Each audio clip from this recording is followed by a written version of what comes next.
¿cómo llegó usted aquí?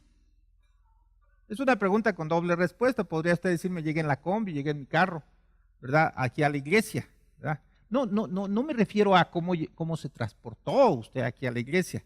Yo me refiero a cómo llegó usted a ser parte del cuerpo de Cristo. ¿Cómo llegó usted a ser creyente? ¿O cómo llegó a ser miembro de la iglesia? Es la pregunta.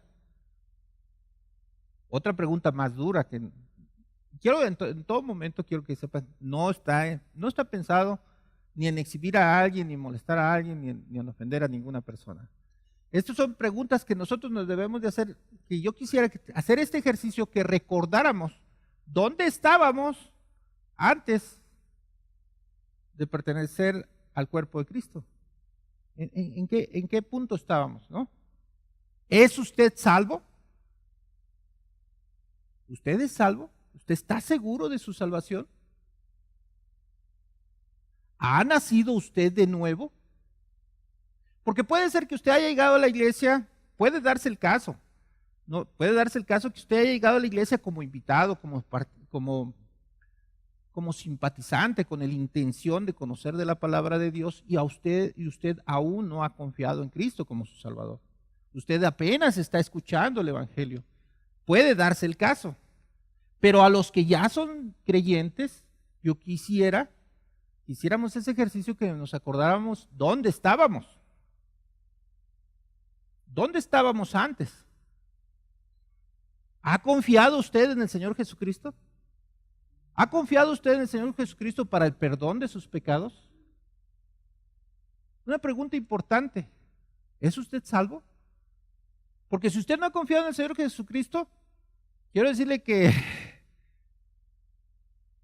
usted conserva sus pecados.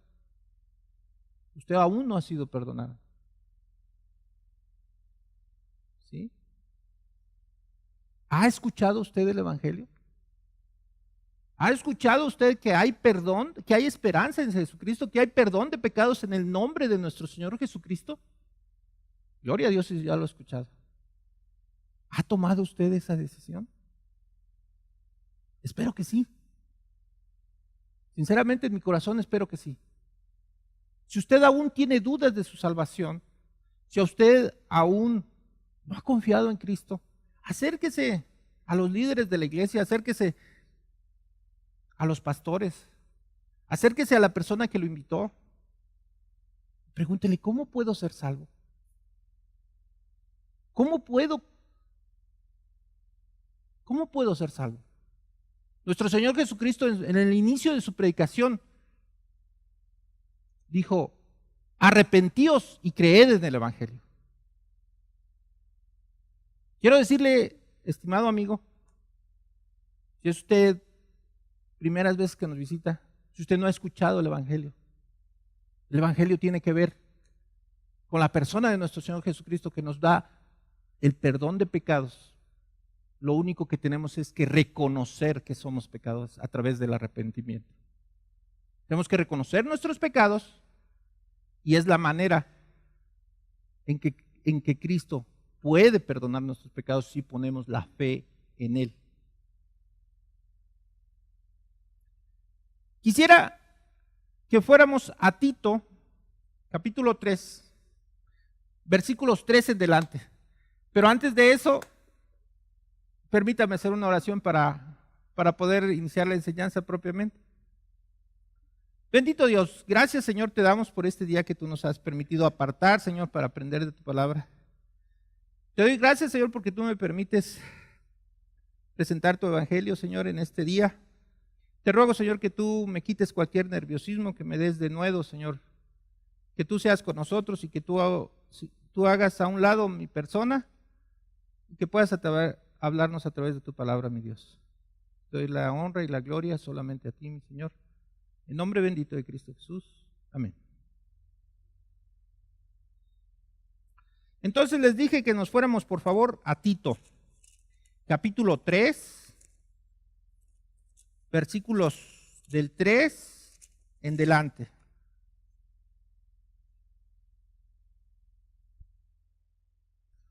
Aquí está la respuesta en dónde estábamos nosotros antes de conocer de nuestro Señor Jesucristo.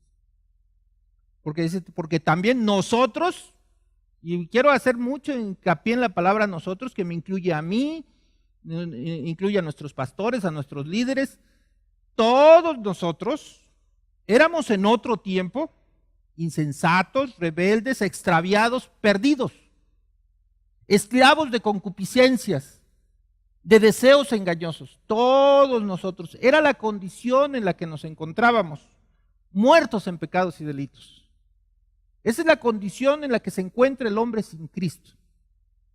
¿Sí? Todos nosotros, dice, deleites diversos. Algunos tenían una vida con deleites diversos, viviendo en la malicia, en la envidia, aborrecibles y aborreciéndonos unos a otros.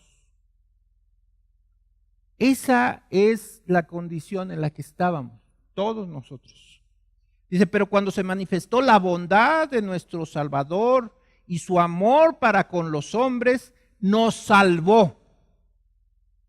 No por obras de justicia que nosotros hubiéramos hecho, sino por su misericordia, por el lavamiento de la regeneración y por la renovación del Espíritu Santo.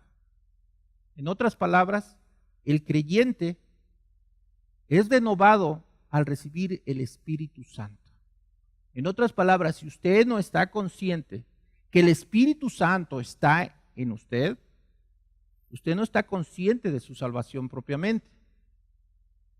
El Espíritu Santo mora en la vida del creyente. Dice, el cual derramó en nosotros abundantemente por Jesucristo, nuestro Salvador. Cada uno de nosotros, como creyentes, tiene el Espíritu Santo abundantemente en nuestra vida. ¿Sí? Dice, el cual derramó por Jesucristo, nuestro Salvador, para que justificados por su gracia, viniéramos a ser herederos conforme a la esperanza de vida eterna. Palabra fiel es esta, y en estas cosas quiero que insistas con firmeza para que los que creen en Dios procuren ocuparse en buenas obras. Estas son buenas y útiles a los hombres, pero evita cuestiones necias y genealogías y contenciones y discusiones acerca de la ley, porque son vanas y sin provecho. Esta es la introducción. No se me ha olvidado el tema. El hermano Samuel nos decía la semana pasada que el Señor Jesucristo no había abrogado la ley. Pero para mí era sumamente importante que entendiéramos el contexto. La salvación es por gracia. La salvación es por la fe en nuestro Señor Jesucristo. No es el cumplimiento de la ley lo que nos va a hacer salvos. Pero el Señor Jesucristo no abrogó la ley. No abrogó la ley moral, la de los mandamientos morales. No matarás, no robarás, no darás falso testimonio. ¿Sí? Lo que abrogó fue la ley ceremonial. La forma de acercarse a Dios. De hecho, el templo de Israel fue destruido algo así como 70 años después de nuestro Señor Jesucristo. La ley moral, Dios sigue siendo santo. Y Dios, de alguna manera, o de muchas maneras, Dios quiere que los preceptos morales que están contenidos en su palabra, nosotros los sigamos. Y no solamente eso, sino decía Samuel que el Señor Jesucristo dice, habéis oído que fue dicho a los antiguos, pero yo os digo, levanta el estándar. Vamos a ir ahora sí a Mateo, capítulo 5, versículos desde 5:20. 5:20 que dice así, porque yo os digo que si vuestra justicia no fuere mayor que la de los escribas y fariseos, no entraréis en el reino. O sea, oíste que fue dicho a los antiguos, no matarás, y cualquiera que matare será culpable de juicio. Pero yo os digo que cualquiera que se enoje contra su hermano será culpable de juicio. Y cualquiera que diga necio a su hermano será culpable ante el concilio, y cualquiera que le diga fatuo quedará expuesto al infierno de fuego. Por tanto, si traes tu ofrenda al altar y ahí te acuerdas que tu hermano tiene algo contra ti, deja ahí tu ofrenda en el altar y anda, reconcíliate primero con tu hermano y entonces ven y presenta tu ofrenda. Dice, ponte de acuerdo con tu adversario en tanto estás en el camino, no sea que tu adversario te entregue al juez y el juez al alguacil y seas echado a la cárcel. Te digo que no saldrás de ahí hasta que pagues el último cuadrante.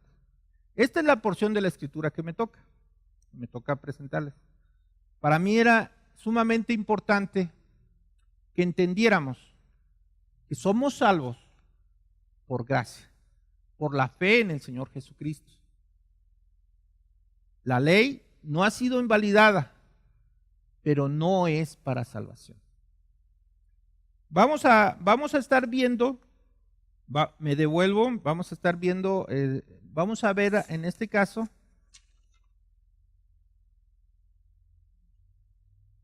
desde el versículo 21, que dice, oíste que fue dicho a los antiguos, no matarás, y cualquiera que matare será culpable de juicio.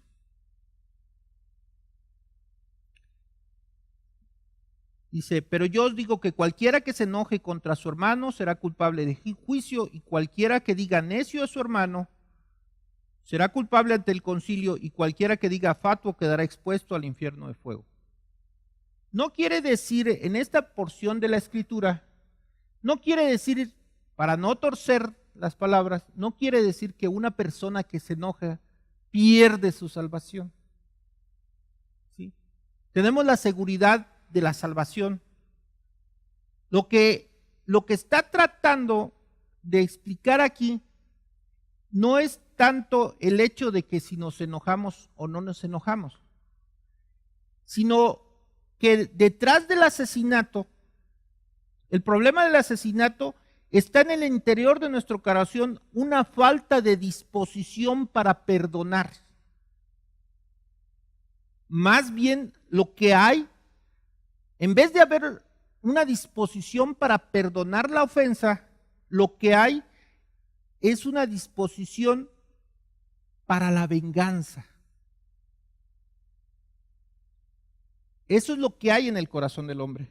Para cobrarse uno mismo la ofensa, para hacer pagar al que nos ofendió del daño recibido. Todos nosotros recibimos un daño por cualquier situación. Hay veces el daño puede ser grande. No me voy a extender ni vengo preparado para decir, bueno, hay de daños a daños. Oye, pues hay cosas muy grandes que a veces nos dañan y nos lastiman. Claro que sí. Hay cosas que nos duelen grandemente. Pero sea cualquiera la ofensa recibida,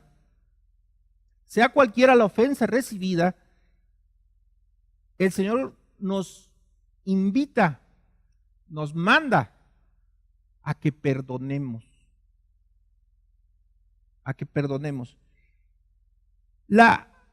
Debemos de tener una actitud de perdón.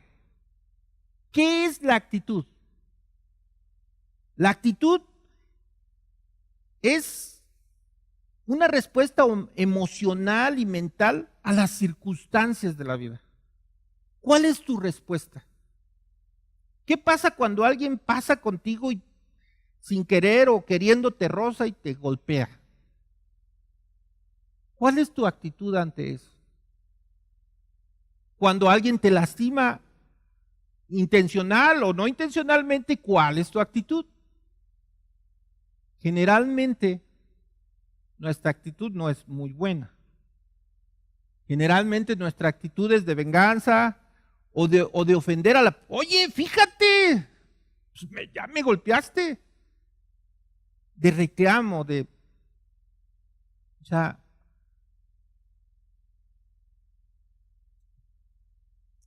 Romanos 12:17 dice así: no paguéis a nadie mal por mal, procurad lo bueno delante de todos los hombres.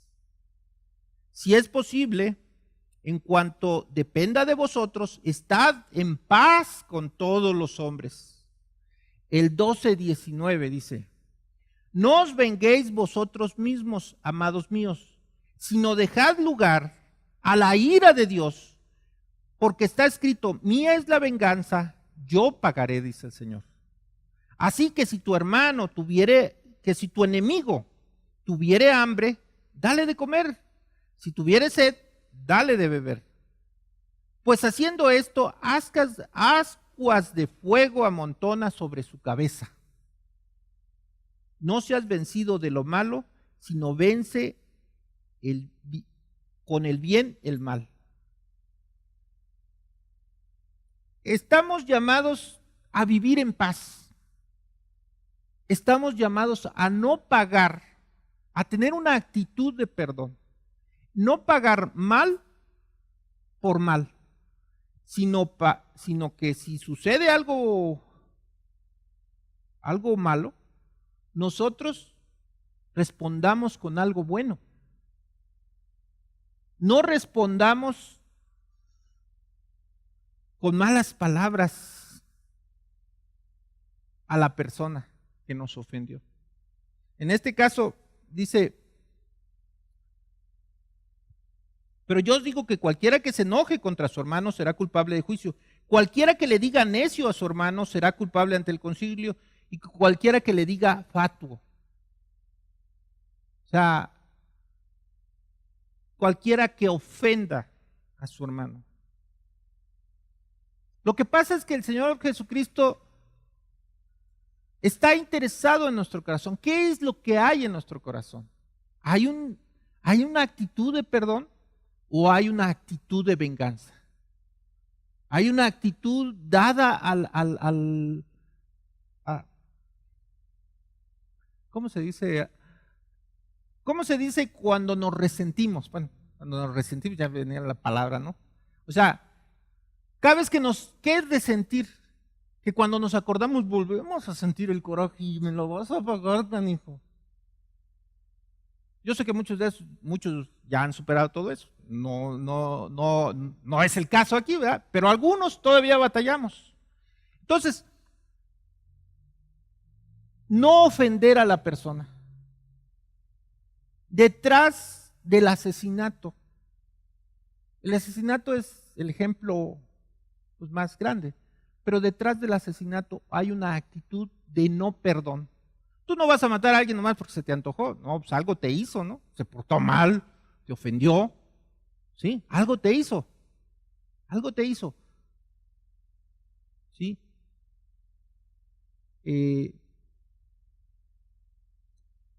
Las personas, por alguna razón, nos llegan a hacer cosas, nos llega a doler. Pero tenemos que aprender a perdonar. Tenemos que aprender a perdonar. No somos muy dados al perdón. Voy a darles algunas razones que nos da nuestro Señor, que nos da la Escritura para que aprendamos a perdonar. Dice, por tanto, en el versículo 23 dice: por tanto, si traes tu ofrenda al altar y ahí te acuerdas que tu hermano tiene algo contra ti, deja ahí tu ofrenda delante del altar y anda, reconcíliate primero con tu hermano y entonces vienes y presentas tu ofrenda.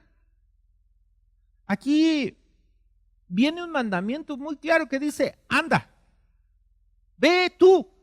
¿Cómo te llamas? Tu nombre, acuérdate, ¿cómo te llamas? En este momento, después del anda, anda, ve tú Ricardo, ve tú Juan, ve tú Enrique, tú, yo Cuauhtémoc, tengo que ir yo. No voy a esperar a que aquel venga. Aquel tiene algo contra mí. Algo pasó. No va a tener algo contra ti por nada. Algo pasó. Hay algo, hay algún conflicto entre tú y yo. ¿Sí? Muchas veces nuestra actitud es, yo no le hablo, me dejó de hablar, yo no sé por qué, pero yo tampoco le hablo. ¿Sí? Esa muchas veces es nuestra actitud. Yo no sé por qué, pero ni me interesa. Aquí está diciendo muy claro, si tu hermano tiene algo contra ti, tú, Cuauhtémoc, anda, ve con él, deja a un ladito tu ofrenda. Vas con él y ya que hayas arreglado el asunto, ya vienes. Mandato, orden, anda tú. ¿Sí? Reconcíliate. ¿En qué? Los que saben de lingüística, reconcíliate. ¿Otra vez? Ve, reconcíliate. Muy clarito. No, a veces no lo queremos escuchar, pero está muy clarito. Ve, reconcíliate primero con tu hermano y ya después vienes. Nosotros, usted y yo, somos responsables de buscar la reconciliación. Nosotros. Dice,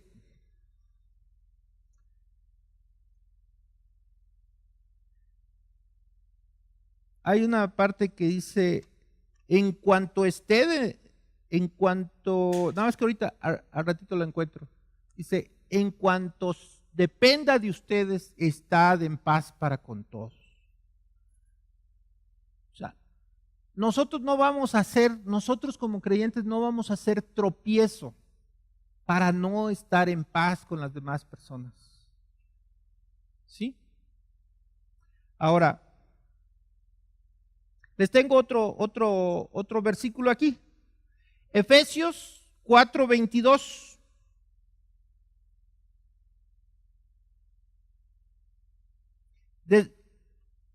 Quiero leer desde el 4:22. Dice así: en cuanto a la pasada manera de vivir, despojaos del viejo hombre que está viciado conforme a los deseos engañosos, y renovaos en el espíritu de vuestra mente, y vestíos del nuevo hombre creado según Dios en la justicia, santidad y verdad.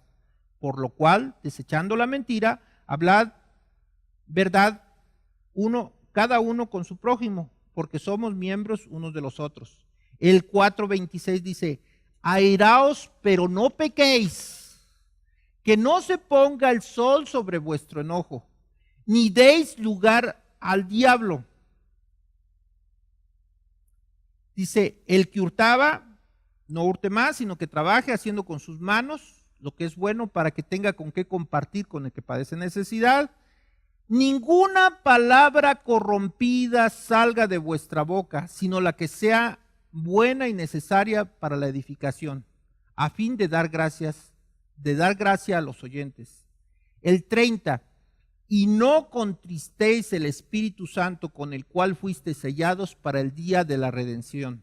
El 31, quítese de vosotros toda amargura, enojo, ira, gritería, maledicencia y toda malicia.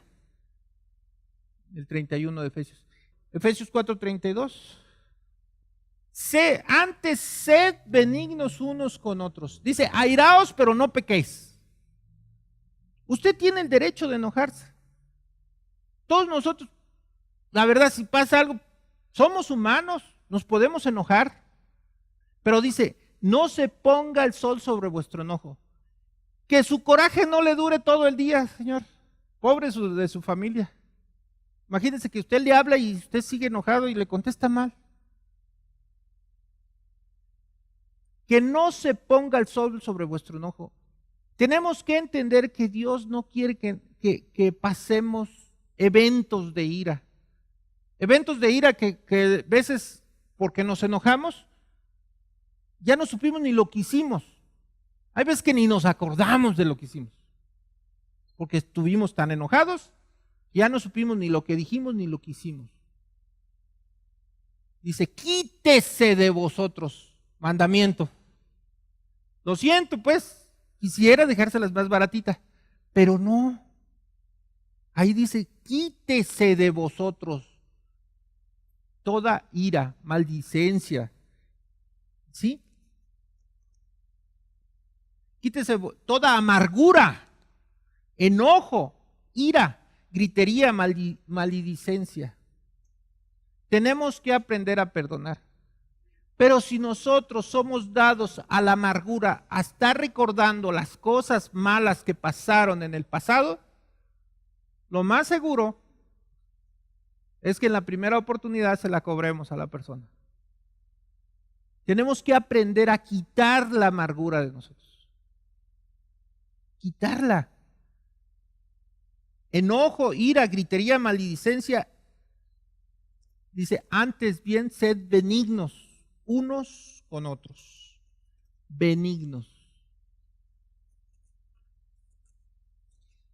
Quisiera que reflexionáramos un poquito en la palabra benigno.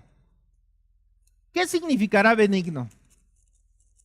Alguien que me ayude. El que no hace daño. Algo bueno. El que no hace daño, algo bueno. Algo en que escoge lo bueno para cada situación. Cuando suceda algo, estamos llamados a ser benignos con aquella persona. Dice el Señor Jesucristo que amemos a nuestros enemigos. ¿Qué significará eso? Alguien que me ayude. ¿Qué significará amar a la persona? Olvídense del enemigo porque nos va a costar mucho trabajo el ejemplo, ¿no? O sea, porque si yo recuerdo a mi enemigo, pues me es más difícil entender cómo es que lo tengo que amar. Pensamos en el vecino, pensemos tal vez en un familiar. ¿Qué significará amarlo? Perdonarlo es parte de hacerle bien, orar por él, procurar lo bueno. ¿Sí? Cuando el Señor nos pide algo, les aseguro que no es imposible. Eso sí se los aseguro.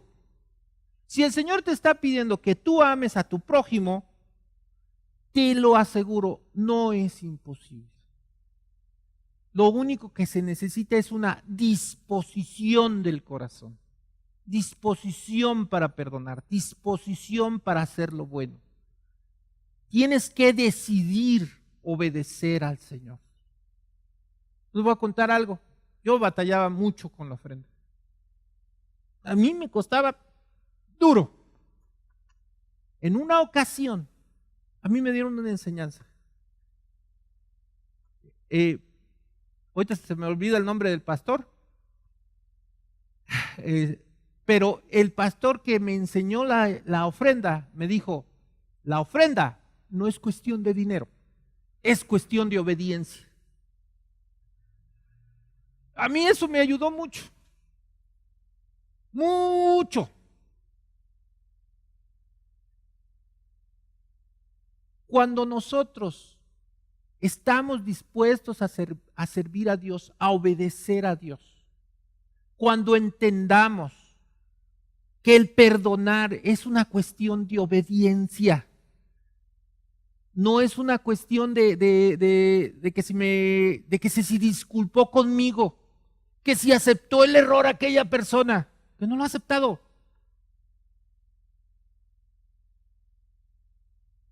Es que el Señor te dice, perdónalo, ora por él, ámalo, sé benigno. Estábamos con mi esposa analizando una palabra, magnánimo. ¿Qué significa ser magnánimo?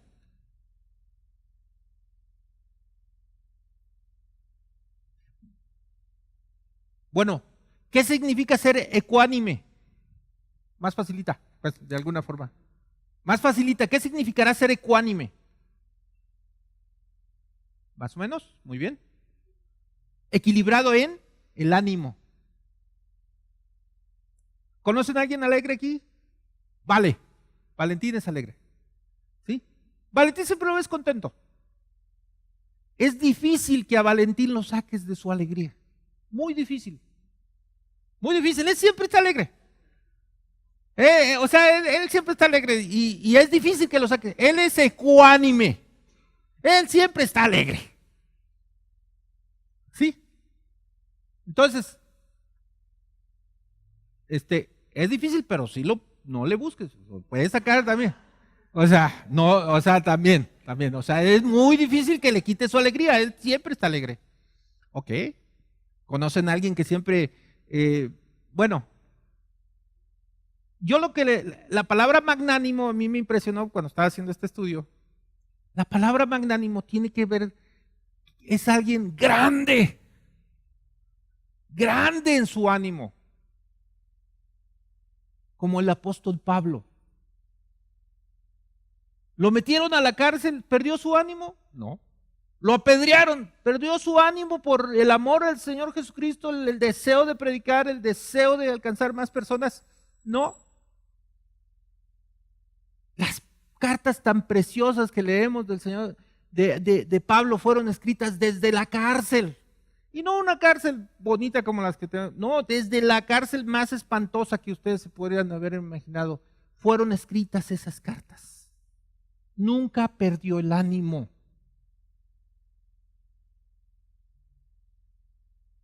Dice, todos me han abandonado.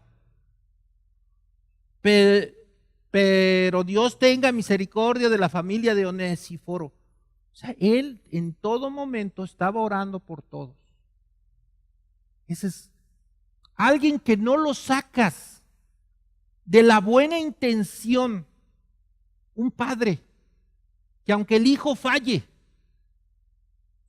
él sigue orando por su hijo y sigue deseando lo mejor para su hijo. Y prácticamente comete la falta y prácticamente ya lo perdonó. Magnánimo, de un ánimo grande, inamovible, como un barco grande. Que puede haber una tempestad y medio, nada más se hace así, tranquilo. Pero no lo derrumba. Estoy explicando. Que su ánimo por servir al Señor y por obedecer al Señor en esto que estamos platicando sea magnánimo, grande. Que Dios le dé a usted un corazón grande para perdonar las ofensas que usted recibe. Entonces, ser bondadoso. Es lo que dice. Les voy a dar algunas razones por los cuales, efectos positivos del perdón. Sí, entonces, nos vamos a Mateo, por favor. Mateo capítulo 5, capítulo 5, versículos 48. 5:48 dice, el perdón nos hace parecidos a nuestro Padre Celestial. Desde el 43 dice, oíste que fue dicho, amarás a tu prójimo y aborrecerás a tu enemigo, pero yo os digo, amar a vuestros enemigos, bendecid a los que maldicen y haced bien a los que os aborrecen, y orad por los que ultrajan y os persiguen, para que seáis hijos de vuestro Padre que está en los cielos, que hace salir el sol sobre malos y buenos, que hace llover sobre justos e injustos. Porque si amáis a los que os aman, dice, ¿qué recompensa tendréis? ¿No hacen también así los publicanos? Y si saludáis a vuestros hermanos solamente, ¿qué hacéis de más? ¿No hacen así también los gentiles? Sed pues vosotros perfectos, como vuestro Padre que está en los cielos es perfecto. Si nosotros perdonamos, nos hace parecidos a nuestro Padre Celestial.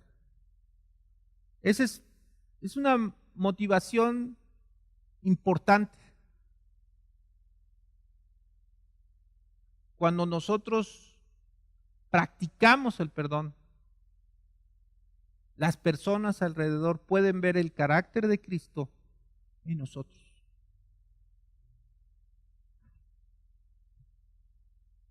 Obedecemos a Dios al perdonar y ser misericordiosos y benignos unos con otros.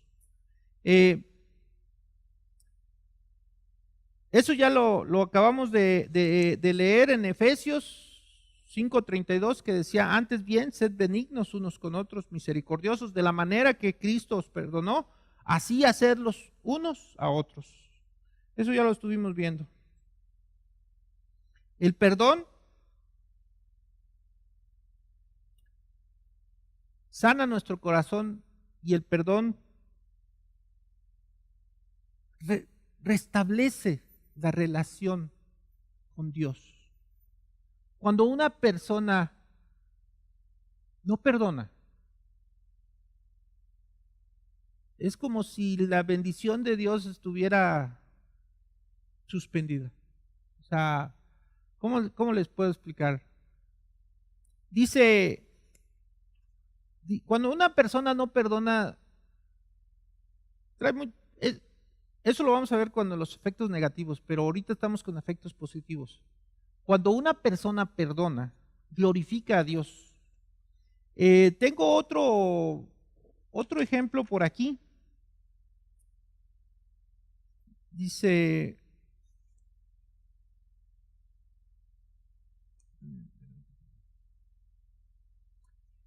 tengo un ejemplo de cuando el apóstol Pedro se le acerca a nuestro Señor Jesucristo y le dice: Señor, ¿cuántas veces tenemos que perdonar? Hasta 7, Señor. O sea, se quiso así como medio lucir, ¿no? Entonces se le acercó Pedro y le dijo: Señor, ¿cuántas veces perdonaré a mi hermano que peque contra mí? Hasta 7, le dice.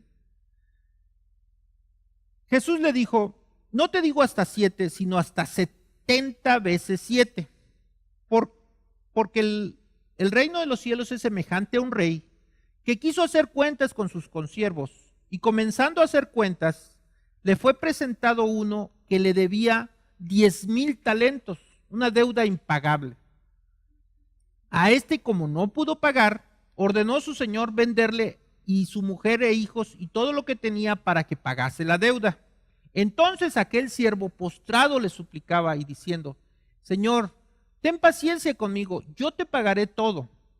El señor de aquel siervo, movido a misericordia, le soltó y le perdonó la deuda.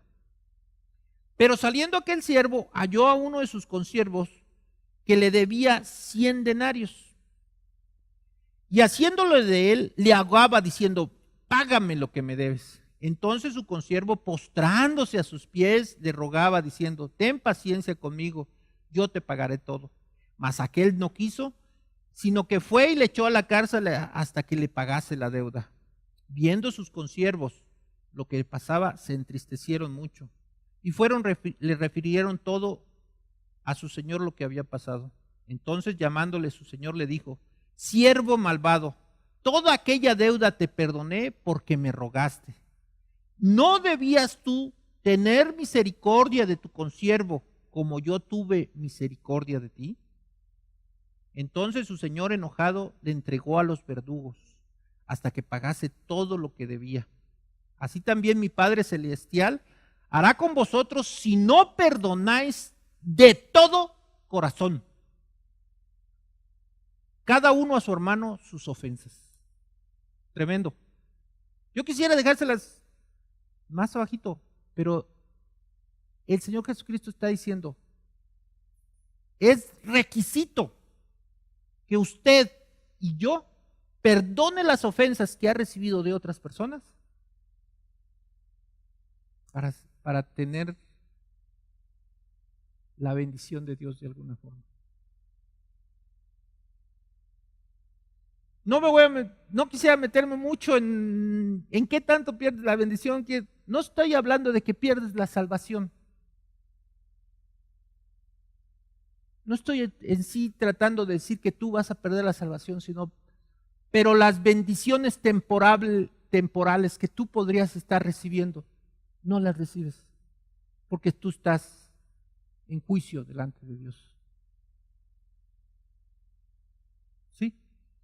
Dice, yo le pregunto a usted, si estuviera aquí el Señor Jesucristo y le dijera a usted por su nombre, se refiriera a usted por su nombre y le dijera, ¿no debías tú tener misericordia de tu consiervo como yo tuve misericordia de ti?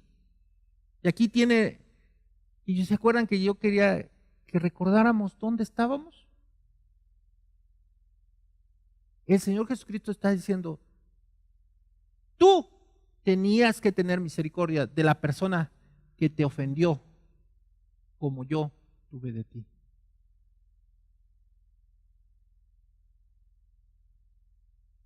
Esto es para cada uno de nosotros. Esto no es para aplicárselo a mi prima. Mira, mi prima sí que debía de perdonar. Mira que está bien amargada. No, eso es para cada uno de nosotros. Tenemos que limpiar nuestro corazón de toda amargura, de toda ira, de todo resentimiento. Algo que está implícito es lo siguiente: el perdón debe ser incondicional. No le voy a poner una condición a la otra persona para perdonar. Es incondicional. Nosotros debemos de aprender a tener esa actitud de perdón en nuestro corazón.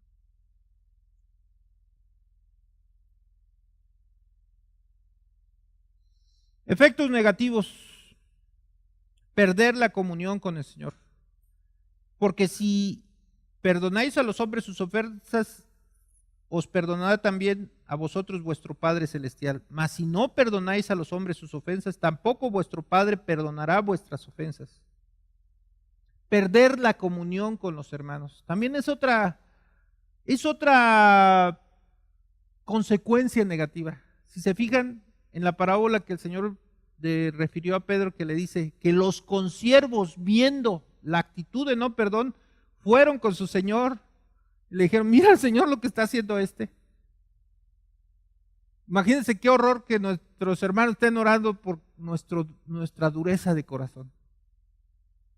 O sea, que le estén diciendo, Señor, ve qué corazón tan duro tiene este hombre o esta mujer.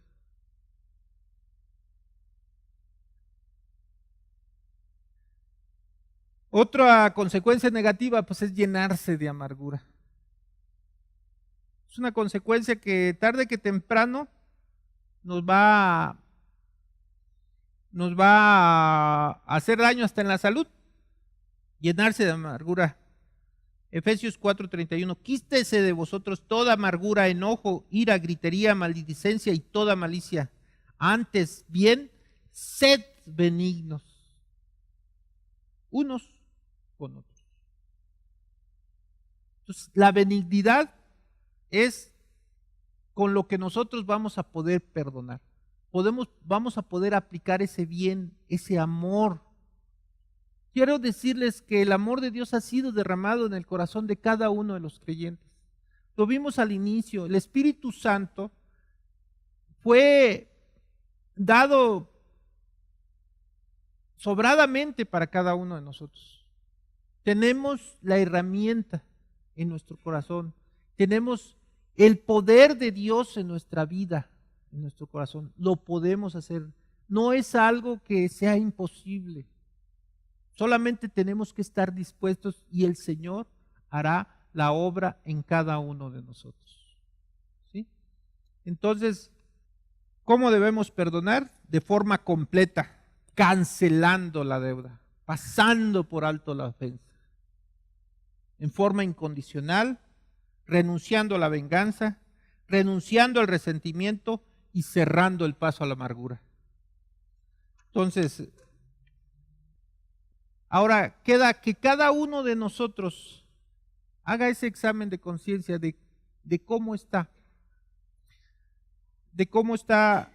nuestra relación con el Señor, cómo estamos nosotros en cuanto a esto.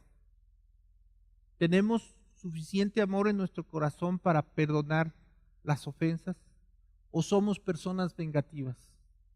El Señor Jesucristo está más interesado en la actitud de tu corazón que en lo que haces. Tú puedes hacer muchas cosas para el Señor Jesucristo. Que no seamos hallados como Marta, que estaba, órale, haciendo la comida para el Señor y muy ocupado, muy ocupado.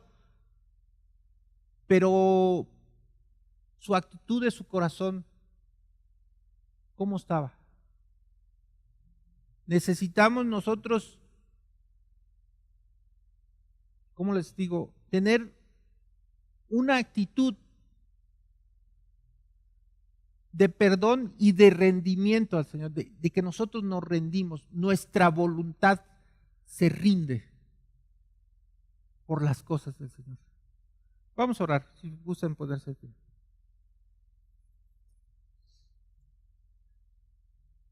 Bendito Dios, muchas gracias, Señor, te damos por este día que tú nos permites aprender de tu palabra, Señor, y te ruego, Señor, que tú pongas en nuestro corazón una actitud de perdón, Señor.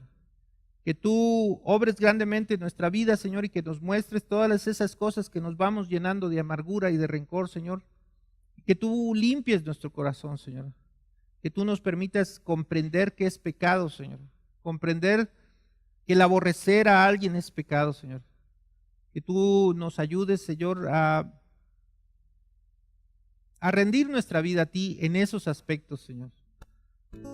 Te damos muchas gracias, Señor, y te sigo pidiendo, Señor, por cada uno de nosotros, porque obres grandemente en nuestras vidas y nos permitas ser benignos unos con otros, Señor, y perdonar y sanar nuestro corazón.